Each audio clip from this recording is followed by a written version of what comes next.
C'est en 1945, précisément le 24 octobre, que l'Organisation des Nations Unies voit officiellement le jour.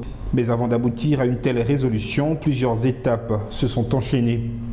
À la fin de la Seconde Guerre mondiale, la nécessité d'avoir un moyen d'éviter les futurs conflits en favorisant la diplomatie sur l'usage de la force paraît évidente.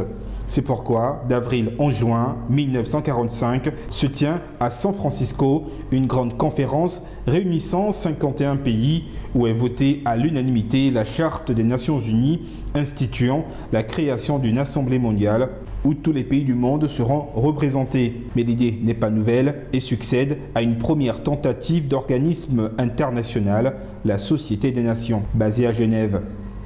Pour empêcher un nouveau conflit, la Société des Nations voit le jour en 1919. Cependant, celle-ci échoue dans sa mission. L'expression Nations Unies apparaît pendant la Seconde Guerre mondiale, lorsque dans la déclaration du 1er janvier 1942, 26 pays s'engagent à poursuivre ensemble la guerre contre les pays de l'Axe, l'Allemagne, l'Italie et le Japon. La Charte des Nations Unies est signée le 26 juin 1945 par 51 États. Ceux-ci représentaient alors 80% de la population mondiale.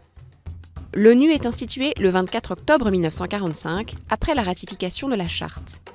De facto, les buts de l'Organisation des Nations Unies sont de maintenir la paix par la diplomatie et, si nécessaire par contrainte, avoir recours à la force.